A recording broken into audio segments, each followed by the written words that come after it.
오늘 저녁에 하나님의 말씀은 로마서 1장에 있는 말씀 함께 보시겠습니다. 로마서 1장 18절부터 23절까지 말씀을 우리 한 목소리로 같이 읽도록 하겠습니다. 1장 18절부터 23절까지입니다. 같이 읽겠습니다. 하나님의 진노가 불의 안에서 진리를 붙잡아 두는 사람들의 모든 경건치 아니한 것과 불의를 대적하여 하늘로부터 계시되었나니 이는 하나님을 알만한 것이 그들 속에 분명히 드러나 있기 때문이라.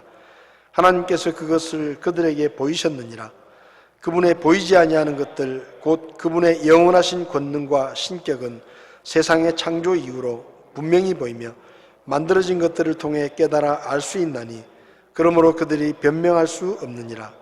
그들이 하나님을 알되 그분을 하나님으로 영화롭게 하지도 아니하고 감사하지도 아니하며 오히려 자기들의 상상 속에서 허망해지고 또 그들의 어리석은 마음이 어두워졌나니 그들은 스스로 지혜롭다고 선언하나 어리석은 자가 되어 썩지 아니할 하나님의 영광을 썩을 사람이나 새나 네 발 달린 짐승이나 기어다니는 것들과 같은 형상으로 바꾸었느니라. 아멘. 잠시 기도하겠습니다. 하나님 아버지, 여러 가지 어려운 상황 속에서 하나님께서 저희와 함께 계시고 우리를 도와주시고 우리를 지켜주시는 것을 하나님 앞에 감사를 드립니다. 주님 다시 오실 때가 더욱더 가까워진 이 시대에 우리가 믿음 안에서 깨어있게 하시고 더욱더 주님을 기쁨으로 열심을 품고 섬길 수 있도록 저희들을 도와주시옵소서. 오늘도 주의 말씀을 함께 나눌 때 우리 안에 계신 성령님께서 우리 각 사람에게 친히 말씀해 주시고 이 말씀의 교훈을 배워 주님을 기쁘시게 하는 삶을 살 수 있도록 저희들을 가르쳐 주시옵소서. 부족한 종을 주님께서 주님 뜻대로 써주시기 원하며 예수님의 이름으로 기도했습니다. 아멘. 자리에 앉으시겠습니다. 여러분은 하나님 하면 제일 먼저 무엇이 생각나십니까? 저는 제일 처음에 예수님을 믿게 되었을 때 저에게 제일 크게 와닿은 것이 사랑이라는 것이었습니다. 하나님의 사랑. 어떤 분들은 지옥 가는 게 무서워서 예수님을 믿었다 그렇게 이야기하시는 분들도 있는데 저는 하나님의 사랑 때문에 예수님을 믿게 되었습니다. 근데 성경을 보면 하나님은 사랑과 용서의 하나님이시지만 어떨 때는 정말 하나님께서 가차없이 심판하시고 멸망시키시는 것을 볼 수가 있습니다. 여러분, 하나님도 화를 내십니다. 그리고 하나님이 화내실 때는 아무도 그 하나님의 화를 달래지도 못하고 그 진노의 대상은 무서운 심판을 받게 됩니다. 솔직히 에덴 동산에서 아담과 하와가 쫓겨날 때 저는 그런 생각 해봤습니다. 우리가 보통 뭘 잘못을 하면 3-4번인데 하나님은 왜 그렇게 사람을 만들어 놓으시고 딱 한 번 선악과를 먹는 죄를 지었는데 한 번쯤은 좀 용서해 주실 수도 있고 다음에 그러지 마라 하고 타이르고 한 번쯤은 도와주실 수도 있겠다 생각이 드는데 단 한 번의 그 죄 때문에 가차없이 에덴 동산에서 추방하시고 다시는 그 에덴 동산에 돌아오지 못하도록 에덴 동산을 막아버리셨죠. 노아 시대에도 물론 하나님이 노아 시대 사람들의 죄 때문에 화가 나신 것은 이해가 됩니다. 분노하셨겠죠. 근데 너무한 거 아니냐? 어떻게 그렇게 아무리 사람들이 하나님 앞에 죄를 지었기로서니 그렇게 어마어마한 홍수를 일으켜가지고 그냥 노아의 가족들 8명 빼놓고는 싹 다 그냥 멸망을 시키셨냐? 좀 봐주시지. 아니, 그런 생각이 솔직히 드는 거예요. 하나님은 사랑의 하나님이시고 용서의 하나님이신데 그 하나님이 어떻게 저렇게 잔인하게 한꺼번에 모든 인류와 땅에 숨쉬는 것들을 그 홍수를 일으켜가지고 한꺼번에 저렇게 잔인하게 심판하셨을까? 소돔과 고모라 성에 죄가 가득했다. 물론 죄가 있으니까 하나님이 속상하셨겠죠. 화가 나실 법도 합니다. 근데 그 소돔과 고모라 성을 하늘에서 불을 내려가지고 그 소돔 고모라 성에는 죄를 지은 어른들도 있지만 뱃속에 있는 애들, 이제 갓 태어난 애들, 그 애들이 뭘 알겠습니까? 그렇잖아요. 그 애들이 무슨 죄를 지었겠어요? 근데 하나님께서 그 소돔과 고모라 성을 철저하게 파괴하시고 다 죽이십니다. 성경학자들에 의하면 소돔과 고모라 성의 지금 흔적이 아마 사해 밑에 묻혀 있을 것이다. 그렇게 추정을 합니다. 지금은 흔적도 없어요.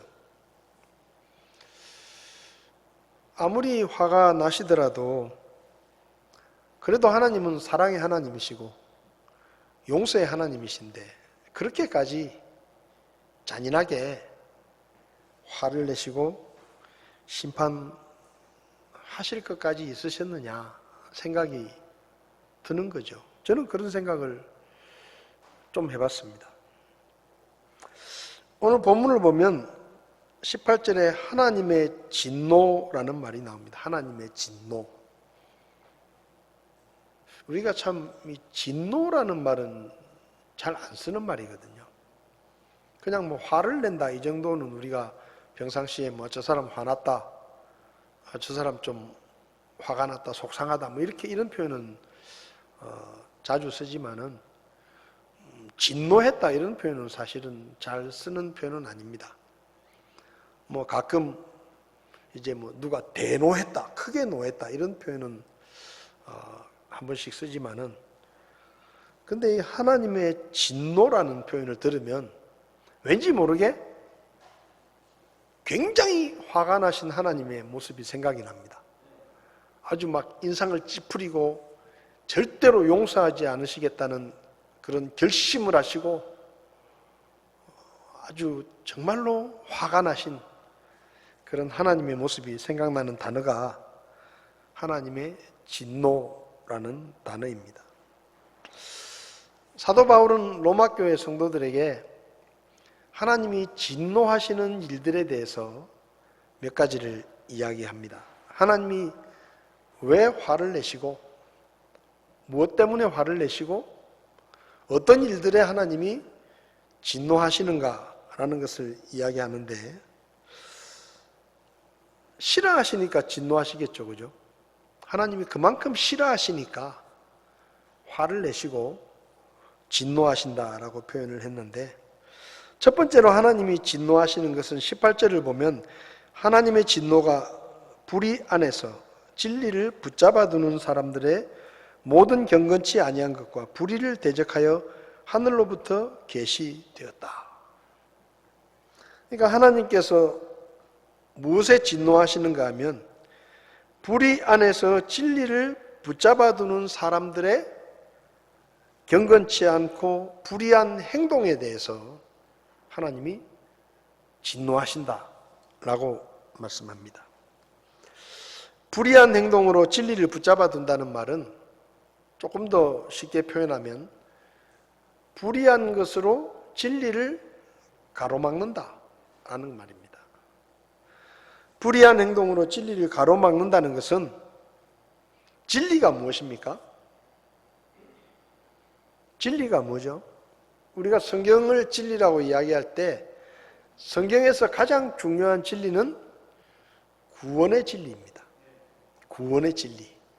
사실 우리가 성경을 통해서 성경을 물론 잘 알면 좋지만 성경을 우리가 이야기할 때 잘 몰라도 되는 것도 있습니다. 솔직하게. 근데 우리가 반드시 알아야 되는 진리가 뭔가 하면 구원의 진리입니다. 우리가 하나님에 대해서도 조금 잘 모를 수도 있어요. 뭐 성경에 나오는 역사에 대해서도 잘 모를 수 있습니다. 그리고 뭐 성경 전체의 내용에 대해서도 우리가 뭐 성경 퀴즈에 100점을 맞을 만큼 아주 통달을 하면 좋겠지만 그렇지 못할 수도 있어요. 근데 성경에서 우리가 가장 반드시 알아야 되는 가장 중요한 진리가 있다고 하면 그것은 바로 구원에 관한 진리일 것입니다. 구원은 여러 가지 표현을 하지만은 의롭다 함을 얻는 도리입니다. 그러니까 여기 그 하나님께서 불의 안에서 진리를 붙잡아 둔다는 말은 불의한 행동을 가지고 구원의 진리를 가로막는다. 이렇게 이야기할 수 있습니다. 다시 말하면 사람은 행위로 의롭다함을 얻을 수 있다고 주장하면서 하나님이 말씀으로 가르치시는 구원의 진리에 대해서 깨닫지 못하도록 가로막는 것이죠. 가로막는 것입니다. 사람은 노력하면 그리고 율법을 잘 지키면 얼마든지 하나님 앞에서 의롭다함을 얻을 수가 있다. 그래서 하나님이 보내신 구원자 예수님이 필요 없다. 그리고 십자가에 못 박혀 돌아가시고 부활하신 예수님을 믿는 것은 별로 그렇게 필요가 없다라고 이야기하는 것이죠. 불의한 행동이란 예수님을 믿지 않더라도 자기의 행위로 하나님 앞에서 의롭다함을 얻을 수 있다고 생각하고 노력하고 애쓰는 행동을 이야기합니다. 그러니까 자기 힘으로 예수님을 믿지 않아도 사람의 노력이나 사람의 어떤 행위로 하나님 앞에 의롭다함을 얻을 수 있다. 이것은 성경의 진리를 정면으로 대적하는 것입니다. 갈라디아서 2장 16절을 보면 사람이 율법의 행위로 의롭게 되지 않는다. 율법의 행위로는 어떤 육체도 의롭게 될 수 없다. 라고 성경은 여러분 이게요 0.1%의 가능성도 없는 겁니다. 어떤 육체도 율법의 행위로는 하나님 앞에 의롭다함을 얻을 수 없다. 단정적으로 이야기하는 거예요. 불가능하다. 아무리 사람이 노력을 하더라도 하나님 앞에서 죄 사함을 얻고 의롭다함을 얻는 일은 불가능하다라고 성경은 이야기하는 겁니다. 그게 진리입니다. 로마서 3장 20절에서도 그러므로 율법의 행위로는 어떤 육체도 그분의 눈앞에서 의롭게 될 수 없다. 사람의 행위로는 절대로 하나님 앞에서 의롭게 될 수 없다. 그래서 누가 오셨어요? 예수님이 오셨죠. 그리고 십자가에 달려 죽으셨어요. 왜? 예수님이 십자가에 달려 죽는 것 외에는 죄인을 용서하고 죄인이 구원받을 수 있는 또 다른 길이 전혀 없었기 때문에 하나님의 아들이신 예수님께서 이 땅에 오셔서 자기 목숨을 십자가에서 내어주신 겁니다. 다른 길이 없었다 이 말이죠. 사도 바울은 갈라디아서 2장 21절에서 만약에 사람이 행위로 의롭다함을 얻을 수 있다고 하면 예수님께서 십자가에서 돌아가신 것은 헛된 죽음이다. 그렇게 말합니다. 예수님의 십자가는 세상 말로 하면 개죽음이다. 필요 없는 죽음이다. 헛된 죽음이다. 왜? 다른 길이 있는데 왜 예수님이 죽느냐 이 말이죠. 그렇게 주장하는 거나 똑같다 이 말이에요. 그러니까 예수님을 믿지 않고도 율법의 행위로 의롭다함을 얻을 수 있다라고 주장하는 것이 바로 불의한 행동으로 진리를 가로막는 것입니다. 이런 세력들에게는 하나님의 진노가 있다. 뿐만 아니라 예수님을 믿지 않고도 예수님이 아닌 다른 구원자를 통해서 구원을 받을 수 있다라고 주장하는 것도 불의로 진리를 가로막는 것입니다. 사실상 의롭다함을 얻지 못하는 불의한 것으로 하나님의 진리를 가려버리는 거예요. 왜 그렇게 하느냐? 구원받지 못하게 하기 위해서. 하나님의 구원의 사역을 방해하기 위해서 불의한 것으로 진리를 가로막고 진리를 보지 못하도록 만드는 것입니다. 예수님이 아닌 다른 구원자가 있다. 예수 믿는 것 말고도 다른 구원자를 믿으면 구원받을 수 있다라고 이야기하는 것도 불의로 진리를 가로막는 것입니다. 사도행전 4장 12절에서 다른 사람 안에는 구원이 없다.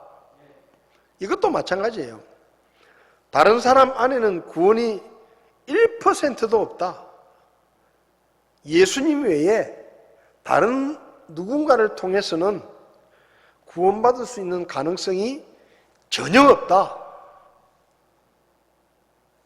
구원을 얻을 만한 다른 이름을 주신 일이 없다.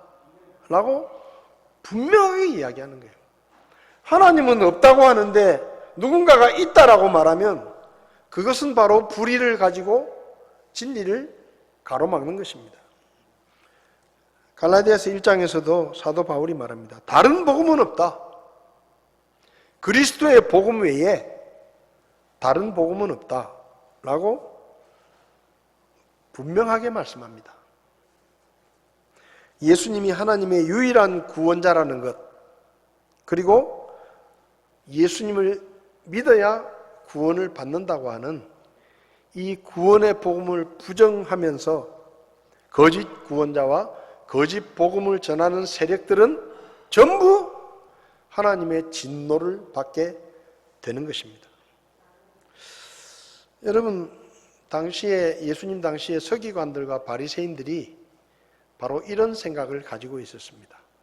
율법주의적인 신앙. 사람은 얼마든지 율법을 철저하게 지킬 수 있고 율법을 철저하게 지키는 것으로 의롭다함을 얻을 수가 있다. 이것이 서기관들과 당시 바리새인들의 가르침이었습니다. 여러분, 지금도 유대인들은요, 신약 성경을 믿지 않습니다. 예수님이 구원자라는 것을 믿지 않습니다. 그럼 지금도 유대인들은 뭘 하느냐? 율법을 지키기 위해서 정말로 애를 씁니다. 왜? 그것이 의에 이르는 길이라고 믿는 거예요. 철저하게 율법을 지키는 겁니다. 율법을 지킴으로 의롭다함을 얻을 수 있다. 그래서 마태복음 23장을 보면 예수님께서 서기관들과 바리새인들을 향해서 독사의 새끼들아 이렇게 이야기하면서 예수님이 그렇게 심하게 욕을 하십니다. 이 독사의 자식들아, 어찌하여 너희가 지옥의 정죄를 피하겠느냐? 너희가 천국에 가는 길을 막아놓고 너희도 들어가지 않고 딴 사람도 들어가지 못하게 그 길을 막고 있는 게 지금 너희들이 하고 있는 그 일이 아니냐? 너희에게 화가 있을지어다. 여러 번 그렇게 책망하십니다.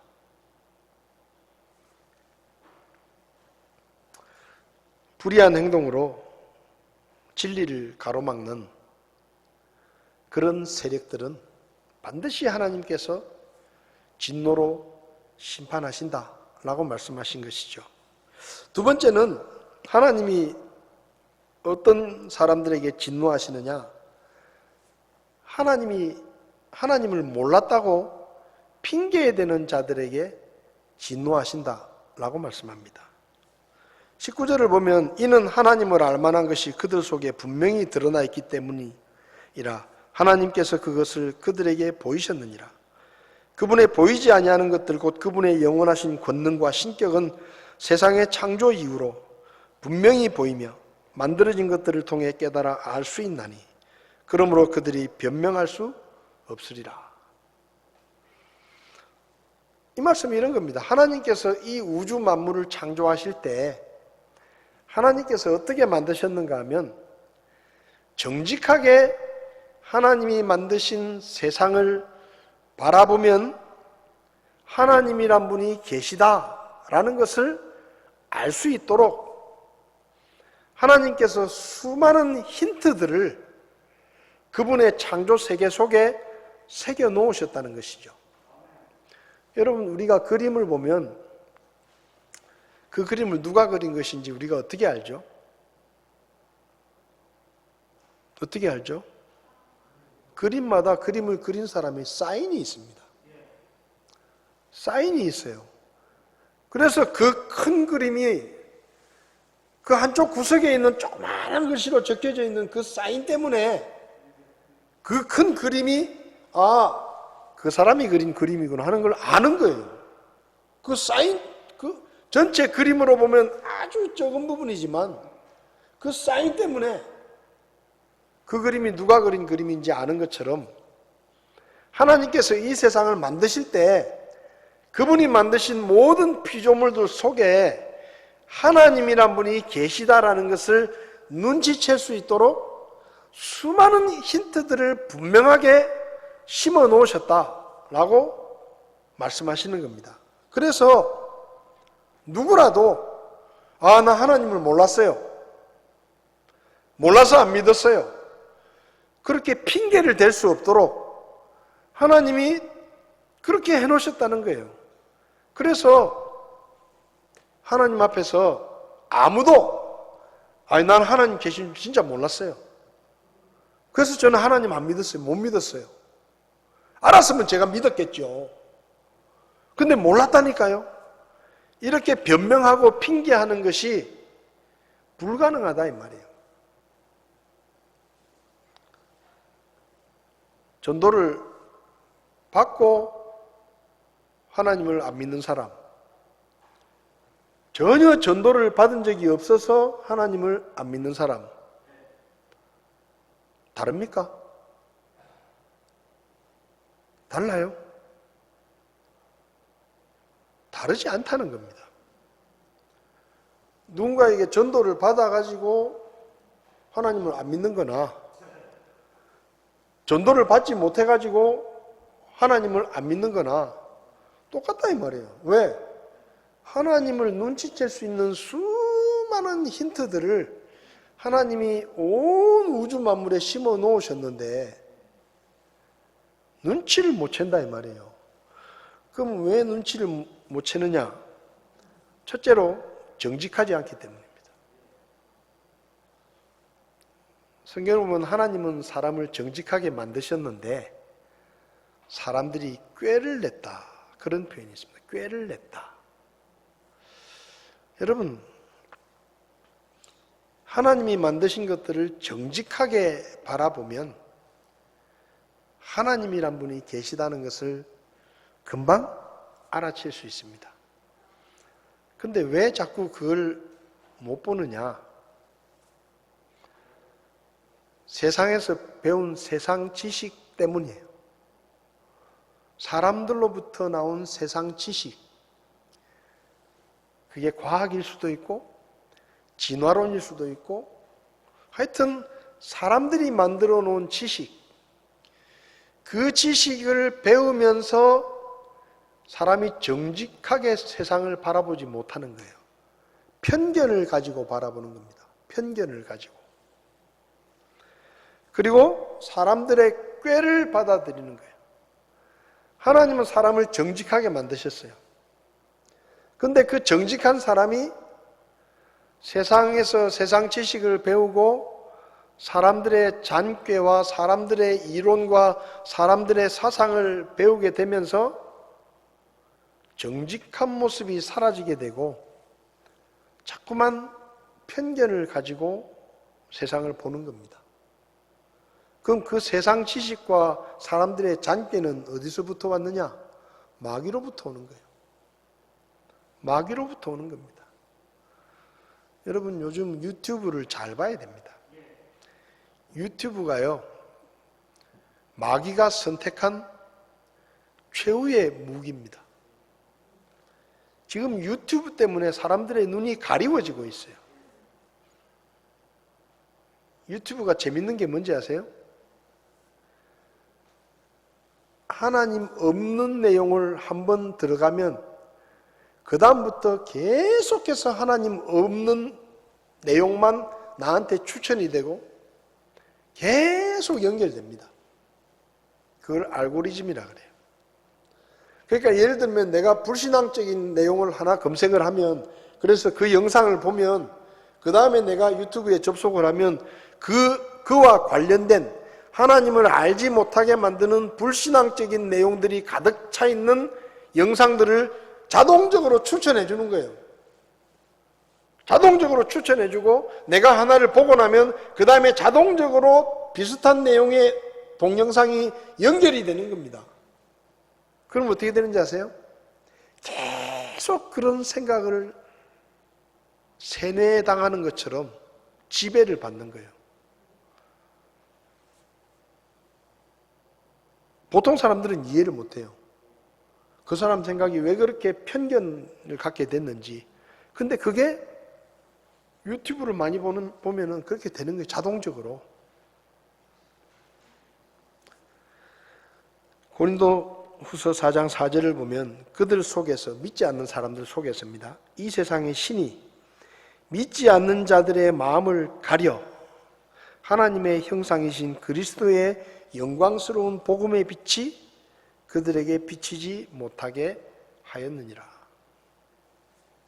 세상의 지식들, 하나님과 상관없는 세상의 지식들, 사람들의 잔꾀, 과학이 말하고 있는 가설, 이론들이 머릿속에 들어오는 순간 정직하게 세상을 보지 못하게 되고, 정직하게 세상을 보지 못하니까 우주 만물 속에 들어있는 하나님의 사인을 발견할 수가 없는 것입니다. 눈이 가려져 버리는 거예요. 여러분, 우주 만물을 정직하게 한번 바라보십시오. 같은 땅 속에서 지금까지 파악된 것만 39만 900 종류의 갖가지 색과 갖가지 모양의 꽃과 식물과 나무가 자라는데, 그리고 770만 종류의 동물들이 이 땅 위에 살고 있는데, 그걸 정직하게 보면, 이야, 참 하나님이 계시구나. 그거 모르겠습니까? 정직하게 볼 줄 알면. 지구가 둥글다고 하는데 그 둥근 지구에 북쪽에도 사람이 서 있고 남쪽에도 사람이 서 있는 거예요. 남쪽에 있는 사람은 떨어져야 되는데. 그렇잖아요. 둥근데 북쪽에도 사람이 서서 다니면서 살고 남쪽은 아래쪽이잖아요. 그럼 남쪽에는 사람이 떨어져야 돼요. 상식적으로 생각하면. 근데 그 둥근 지구의 동서남북 사방으로 사람들이 다 걸어다니면서 산단 말이에요. 집 지어놓고. 남쪽에 있는 집은 떨어져야 돼요. 무거우니까. 그렇잖아요. 근데 안 그렇다 이 말입니다. 그리고 그 여러분, 둥근 것을 고정시킨다는 건 거의 불가능한 일입니다. 콜럼버스인가요? 계란을 세워봐라. 계란이 동글동글 타원형이잖아요. 그 계란을 어떻게 세우겠어요, 똑바로? 에? 여러분, 계란 세울 수 있겠어요? 간단합니다. 그 껍질을 좀 깨가지고 딱 세우면 서요. 근데 둥근 계란을 그냥 세울 수는 없어요. 근데 여러분, 지구가 둥근데 그 둥근 지구가 받침대도 없는데 그냥 허공에 매달려 있는 거예요. 지구의 무게가 59조 8천억 톤이라고 합니다. 59조 8천억 톤이나 되는 그 어마어마한 둥근 공 같은 지구가 공중에 둥둥 떠 있는 거예요. 이 거대한 지구가 지금 돌아갑니다. 그냥 떠 있는 게 아니고 혼자서 돌면서 또 태양 주위를 돌아요. 그러니까 이건 이중으로 도는 거예요. 이중으로. 지 혼자도 돌고 태양 주위를 도는 거예요. 그런데 우리는 하나도 안 어지러워요. 그렇잖아요. 어마어마한 속도로 지금 매일 돌고 있는데 매일 돌 뿐만 아니라 지금 큰 궤적을 그리면서 태양을 중심에 두고 계속 돌아가고 있는데 우리는 하나도 어지럽지 않아요. 이게 무슨 조화입니까? 이게? 이 어마어마한 지구를 도대체 누가 돌리는 거예요? 에? 무슨 손이?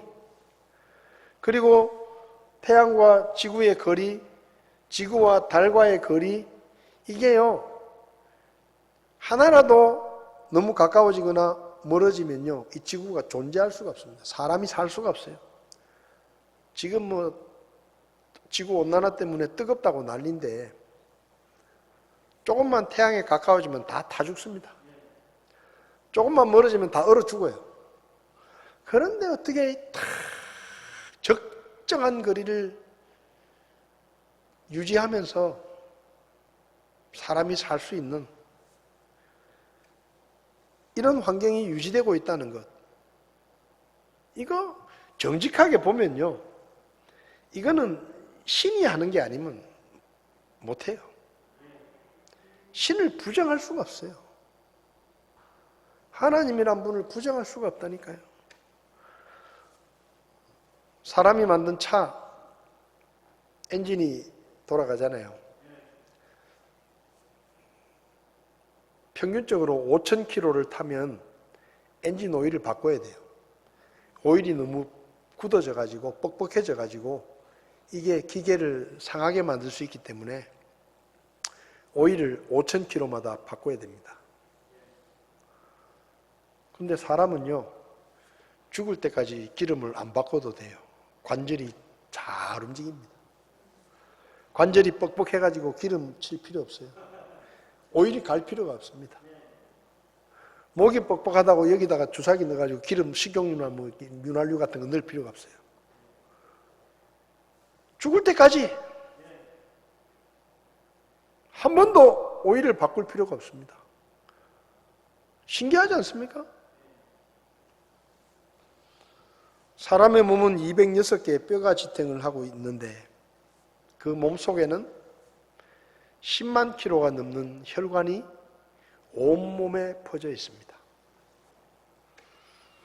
하루에 우리 몸에 있는 피가요, 하루에 얼마만큼의 거리를 피가 흐르는지 아십니까?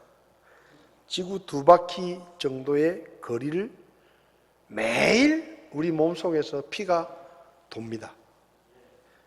지구 2바퀴 정도의 거리를 우리 몸속에서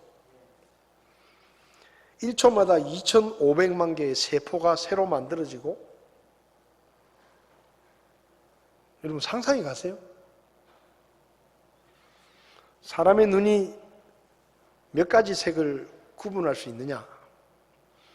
학자들에 의하면 1,000만 가지의 색을 구분할 수 있다. 사람의 눈이. 표현은 다 못해요. 뭐 부르스름하고 퍼렇다, 시퍼렇다. 이 1,000만 가지를 다 표현은 못하지만 1,000만 가지의 색깔을 사람의 눈이 분류한다는 거예요. 분류. 이런 것들을 정직하게 그냥 생각해 보면 하나님이란 분이 계시다라는 것을 모를 수가 없는 거예요. 근데 자꾸 세상 지식과 인간의 꾀가 이것들을 정직하게 바라보지 못하도록 우리를 꼬여가지고 사람의 눈이 정직하지 못한 거예요. 그것뿐 아니에요. 아무도 안 보는 데서 나쁜 짓을 했는데 누가 본 것 같아. 그죠? 분명히 아무도 안 보는 데서 나쁜 짓을 했는데, 여러분 도둑이나 강도들이 왜 밤에 돌아다니는지 아세요? 밤에는 보는 사람이 없다고 생각하는 거예요. 근데 그 지륵 같은 밤에 남의 집 담을 넘어가지고 돈 훔쳐 나왔는데 왠지 모르게 누가 본 것 같고 잠이 잘 안 오고 죄책감이 들고 양심의 가책이 들고, 그거 왜 그렇죠? 여러분, 짐승들은 양심이 없어요. 짐승들은 양심이 없습니다. 그런데 사람에게는 양심이 있어요. 그 양심이 누구를 인식하는 거예요? 우리를 만드신 창조주 하나님을 인식하는 겁니다. 이건 자동으로 인식하는 거예요. 아무도 안 봤는데 누가 본 것 같다. 그 누가 누구예요? 하나님이지. 그래서 재밌는 얘기 있어요. 동양 사람들은 갑자기 남자가 길을 가다가 볼 일이 급하다. 그러면 동양 사람들은 이렇게 한대요. 이렇게 보고 아무도 보는 사람이 없으면 볼 일을 봅니다. 근데 서양 사람들은 쫙 실례합니다.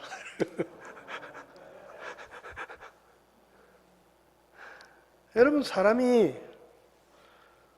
양심의 가책은 누가 가르쳐 주는 거 아니에요. 자기 스스로 느끼는 거예요. 스스로 신을 인식하는 것입니다. 왜 죽는 게 두렵죠? 왠지 모르게 죽으면 뭔가 벌 받을 것 같은 느낌이 드는 거예요. 내가 잘못 살아가지고, 내가 죽으면 뭔가 책임을 져야 될 것 같은 그런 본능적인 두려움. 그게 어디서 오는 거예요? 하나님이 사람에게 심어 놓으신 거예요. 왜? 하나님을 알게 하기 위해서.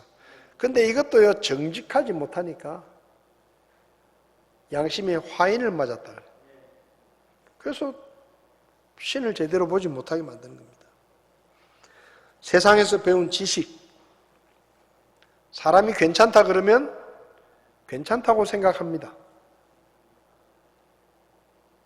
누군가가 사람은 하나님이 창조하신 것이 아니라 오랜 진화의 과정을 거쳐서 지금 사람이 된 거다라고 말하면 그렇게 믿고 싶어 합니다. 점점 눈을 가리는 거예요. 눈을 가리는 거예요. 왜? 세상의 지식과 사람들의 꾀는요, 하나님으로부터 온 게 아니에요. 마귀에게서 온 거예요. 그래서 그 지식으로는 절대로 하나님을 알 수가 없어요. 그런 지식이 많아지면 많아질수록 뭐가 느느냐? 잔꾀가 늘어요. 그래서 하나님 앞에서 정직하지 못해요. 그래서 눈이 가려지는 거예요.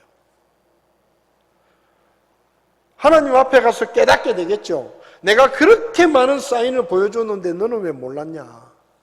하나님, 저는 몰랐습니다. 제가 알았으면 믿었죠. 그런 핑계를 댈 수 없다는 거예요. 왜? 그런 사람들은 하나님의 진노를 받게 됩니다. 마지막으로 하나님을 알더라도 제멋대로 믿는 것에 진노하십니다. 21절을 보면 그들이 하나님을 알되 그분을 하나님으로 영화롭게 하지도 아니하고 감사하지도 아니하며 오히려 자기들의 상상 속에서 허망해지고 또 그들의 어리석은 마음이 어두워졌나니 그들은 스스로 지혜롭다고 선언하나 어리석은 자가 되어 썩지 아니할 하나님의 영광을 썩을 사람이나 새나 네 발 달린 짐승이나 기어다니는 것들과 같은 형상으로 바꾸었느니라. 하나님이 계시다는 것을 알게 되었는데 그 하나님을 하나님으로 대우하지 않고 엉뚱한 자기만의 하나님을 만들어내고 그것을 하나님인 것처럼 섬기는 것이 하나님의 진노를 받는 일인데 그게 뭡니까? 우상숭배입니다. 여러분, 하나님을 알면서도 하나님께서 말씀하신 그 올바른 방법과 원리를 따라 하나님을 섬기지 않고 자기 생각대로 자기 마음대로 하나님을 섬기려고 하는 것 자체가 우상숭배입니다. 눈에 보이지 않는 하나님이신데 눈에 보이는 사람을 하나님으로 믿고 싶어 하거나 눈에 보이지 않는 하나님을 눈에 보이는 어떤 형상으로 만들어 놓고 그것이 하나님인 것처럼 섬기는 것, 그거 다 우상숭배예요. 하나님이 가장 싫어하시는 것입니다. 십계명의 첫 번째 계명이 너희는 내 앞에 다른 신을 두지 말라. 둘째는 뭐예요? 너는 너를 위해서 우상을 만들지 마라. 여러분 중요한 거예요. 너를 위해서 우상을 만들지 마라. 여러분 사람들이 왜 우상을 만듭니까? 하나님이 눈에 안 보이기 때문이에요. 눈에 안 보이는 하나님을 인정하지 않고 눈에 보이는 뭔가를 자꾸 만들어내는 겁니다. 사람들이. 그게 우상이에요. 여러분 하나님이 원하시는 것은 우리가 하나님을 알 뿐만 아니라 그분이 말씀하신 방법과 원리에 따라서 하나님을 믿고 하나님을 섬기는 것을 하나님은 원하십니다. 하나님을 안다고 끝이 아니에요. 그런데 오늘날 하나님을 안다고 하면서도 하나님을 여러 신들 중에 한 분이라고 믿거나 아니면 눈에 보이지 않는 하나님을 자꾸 눈에 보이는 무언가로 만들려고 하는 이런 잘못된 생각들이 이단을 만들어내고 사이비 종교를 만들어내는 거예요. 여러분 근데 재밌는 거 있어요. 이단들이 뭐라고 말하는지 아세요? 자기들은 성경을 통달했다고 말합니다. 자기들은 하나님을 제일 잘 안다고 말해요. 자기들은 성경을 제일 잘 안다고 말해요. 여기 오늘 말씀에 그랬잖아요. 스스로 지혜롭다고 선언합니다. 에이, 그 교회 목사님 성경 잘 모르는 거야. 우리가 다 알아, 우리가. 우리는 성경을 통달했어요. 그렇게 주장해요. 우리에게 와야만 구원이 있다라고 주장해요. 그러면서 사람을 하나님의 자리에 앉히고 거짓 우상을 하나님의 자리에 앉히는 것입니다. 지금은 다 하나님을 믿는다고 말하고 지금은 다 성경을 이야기하지만 때가 되면 하나님 앞에서 심판을 받게 될 것입니다. 올바른 교리 안에서 올바른 방법으로 성경의 원리에 따라 하나님이 받으시기에 합당한 섬김으로 하나님을 섬겼는지 아니면 자기들 편한 대로 자기들 생각대로 하나님을 섬겼는지 판단을 받게 될 것입니다. 레위기 10장을 보면 아론의 두 아들이 하나님 앞에 이상한 불을 들여가지고 심판을 받아서 불에 타 죽습니다. 저는 거기도 하나님께 이렇게 묻고 싶어요. 아론과 그 아들들이 제사장으로 선택이 되잖아요. 아론은 대제사장이 되고 아들들은 제사장이 됩니다. 근데요, 성경을 보면 제사장으로서 첫 번째 출근 날이에요. 그날이 첫 번째 출근 날이에요. 여러분 첫 번째 출근 날에 아론의 두 아들이 뭔가 착각을 했든지 아니면은 처음이니까 좀 이상한 불을 드릴 수도 있는 거 아닙니까? 처음 해보는 건데. 우리 대통령 처음 해보는 거라서 그런 말을 해가지고 야단을 많이 맞았는데 여러분 처음 해보는 거잖아요, 제사장이. 근데 뭐 어떻게 하다 보니까 이상한 불을 하나님 앞에 드렸단 말이에요. 근데 어떻게 됐어요? 그 즉시로 불에 타 죽었습니다. 심판을 받아가지고. 하나님 첫 번째 출근한 날인데 처음 하는 일인데 뭐 처음에 실수할 수도 있는 거잖아요. 좀 다 이루고 좀 봐주시지.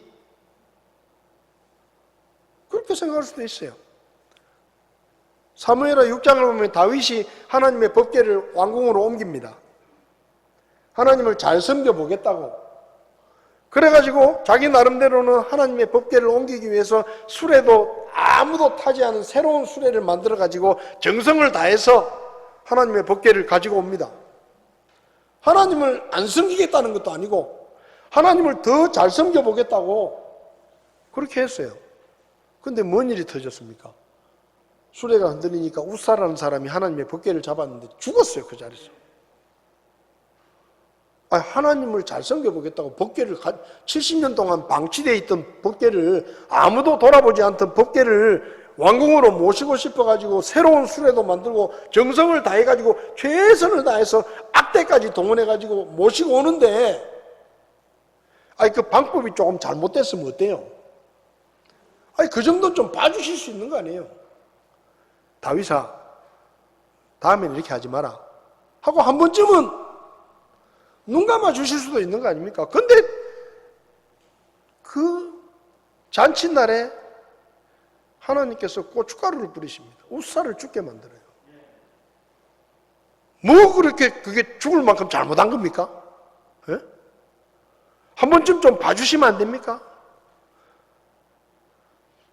여러분, 하나님은 그분을 믿고 섬기는 일에 관한 그분의 말씀에 가르치는 대로 올바른 교리 안에서 올바른 방법대로 성경이 가르치는 원리에 따라 그게 하나님이 받으실 만한 합당한 섬김이에요. 그게 조금만 잘못되면 하나님은 진노하시는 겁니다. 우리가 왜 사도신경을 안 하고, 우리가 왜 축도를 안 하고, 우리가 왜 불편하게 침례를 주고, 우리가 왜 여자 집사를 세우지 않습니까? 다른 사람들이 이상하게 생각하는 걸 알면서도 하나님께서 그렇게 말씀에 가르치셨기 때문이에요. 주님 말씀에 따라 우리는 하는 것입니다. 아무리 작은 것이라도 우리 편한 대로 우리 마음대로 바꿀 수 있는 게 아니에요. 하나님은 하나님이 원하시는 대로 해드려야 돼요. 그게 하나님이 받으실 만한 섬김입니다. 하나님은 하나님을 알지만 자기들 마음대로, 자기들 방법대로 우상을 만들어 놓고 하나님을 섬기는 것들을 진노하십니다. 근데 이거 세 가지 다요, 저와 여러분들한테 해당되는 것이었습니다. 근데 우리는 본래 진노의 자녀들이었는데 긍휼에 풍성하신 하나님이 크신 사랑으로 우리를 용서해 주셔가지고 우리가 그 진노에서 자유하게 된 겁니다. 그러니 그게 얼마나 큰 은혜이고 얼마나 백골난방한 일입니까? 저와 여러분들이 하나님의 진노에서 벗어나서 하나님의 자녀가 되고 주님을 섬길 수 있는 엄청난 은혜를 받았습니다. 근데 우리가 다시 그런 불의로 돌아가면 되겠습니까? 저와 여러분들이 하나님이 받으시기에 합당한 믿음과 섬김으로 하나님을 기쁘시게 하는 그런 우리가 될 수 있기를 바랍니다. 기도하시겠습니다. 하나님 아버지, 우리도 전에는 하나님을 알지 못했고 세상의 지식과 사람들의 꾀를 따르고 하나님을 알면서도 하나님을 인정하지 않고 우리 마음대로 하나님을 생각하며 그렇게 살았습니다. 그래서 우리는 진노의 자녀들이었는데 긍휼에 풍성하신 하나님께서 그 크신 사랑으로 우리를 불신앙에서 건져주시고 예수 그리스도를 믿고 구원받아 하나님의 자녀가 되게 해주셨습니다. 이 크신 은혜를 저희가 기억하며 우리의 숨이 멎는 날까지 하나님이 원하시는 방법대로 하나님의 말씀에 가르치신 대로 그 원리에 따라 하나님이 받으실 만한 믿음과 섬김으로 하나님을 기쁘시게 하는 우리가 되게 도와주시옵소서. 예수님의 이름으로 기도했습니다. 아멘. 예배를 마치겠습니다.